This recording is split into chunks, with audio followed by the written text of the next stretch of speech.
Welcome sa ating YouTube channel, Main Chard Updates.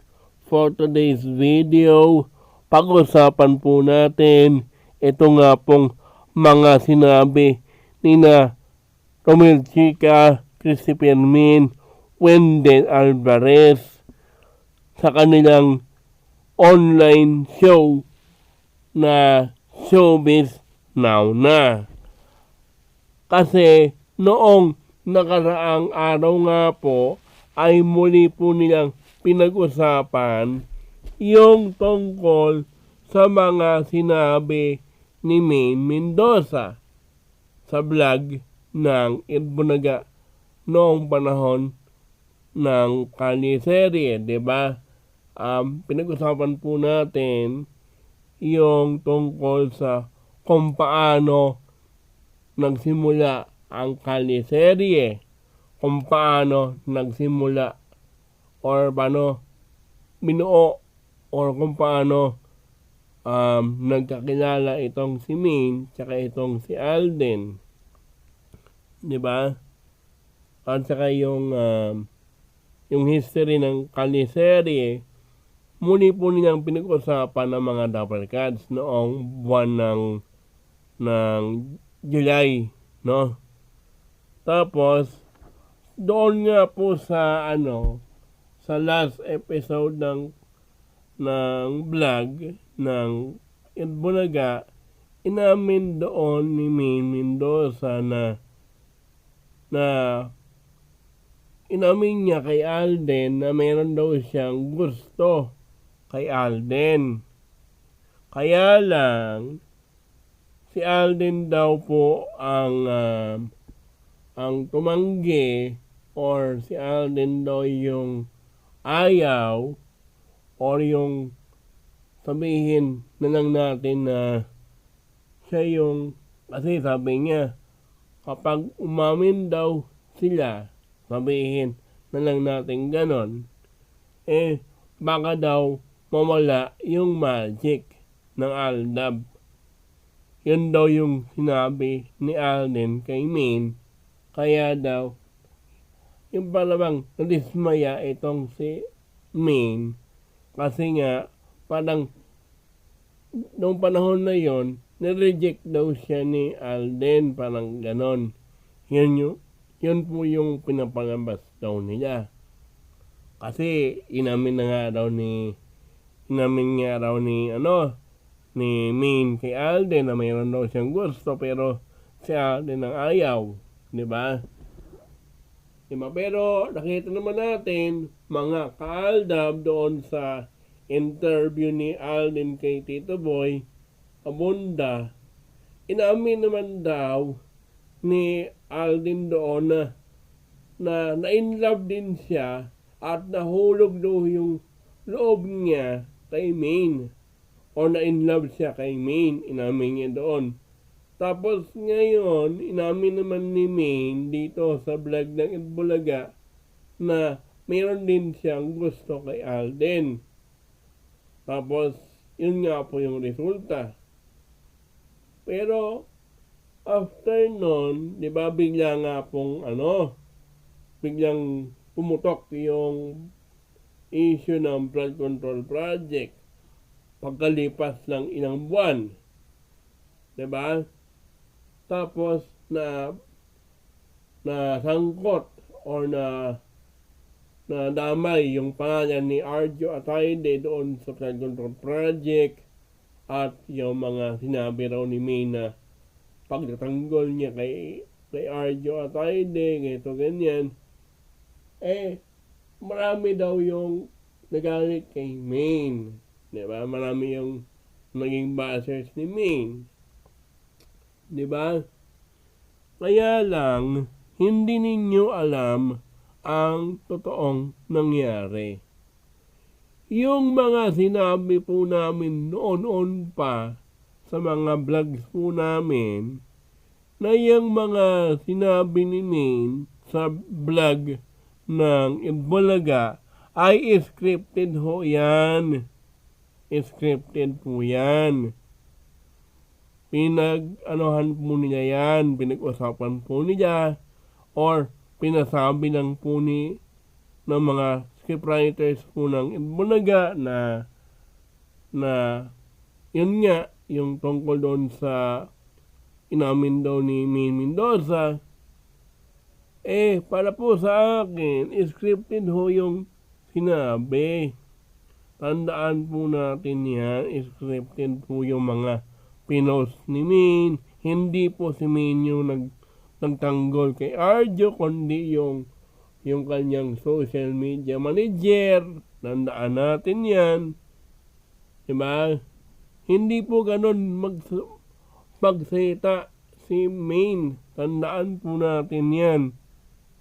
Kaya, alam nyo, bago po, ulitin ko bago po kayo maghusga kay Maine, tandaan po natin to alamin nyo muna kung si Maine po ba ang nagsasalita sa social media or yung nag-post. Kasi baka mamaya iba pong tao yan, ginagamit lang po yung account ni Maine. Kayo namang mga syunga-syunga, madali kayong maniwala sa mga sinasabi raw ng account ni Maine, yung mga post ni Maine. Tandaan natin, di ba? Yung mga sinasabi ni Maine dito sa mga social media accounts niya, yung gumagamit niyan, yung social media manager niyang si Rauno. No?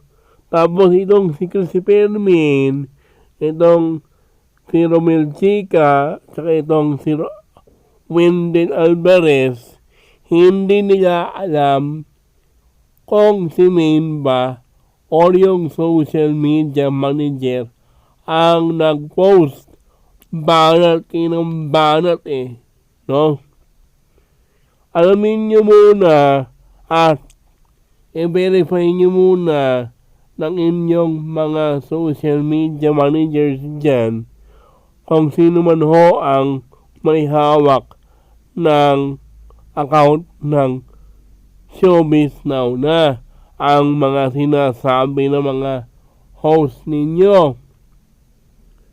No, kasi yung mga sinasabi ng ilan, yan po ay mga basher talaga yan. Wala po silang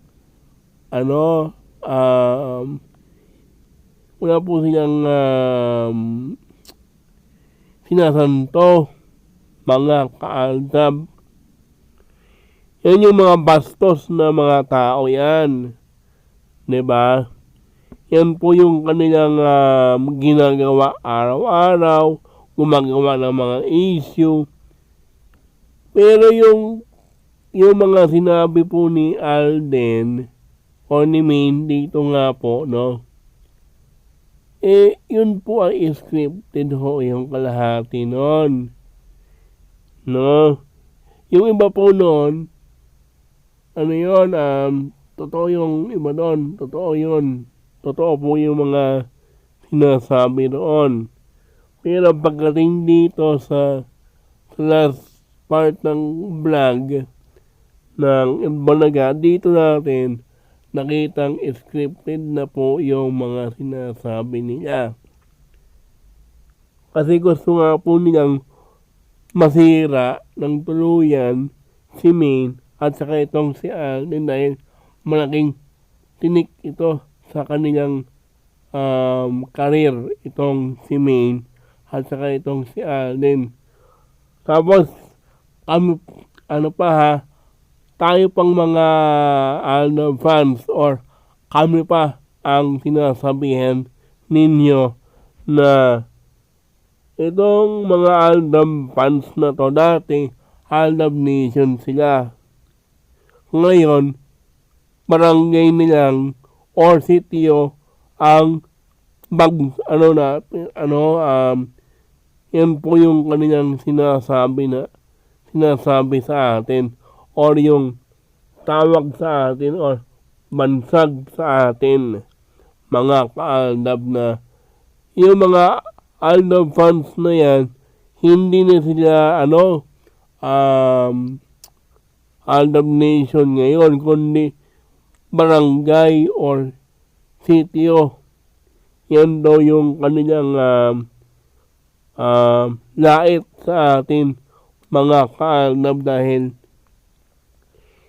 pero hanggang ngayon, o sige, sabihin na lang nating sitio or barangay or kung anumang tawag ninyo sa amin, bakit parang pa rin kayo, parang takot pa rin kayo sa amin, di ba? Takot pa rin po sila sa Aldab Nation, kahit na sabihin pa nilang sitio, barangay, hindi na Aldab Nation. Wala po kaming pakialam dyan, no? Kahit anumang tawag ninyo sa amin,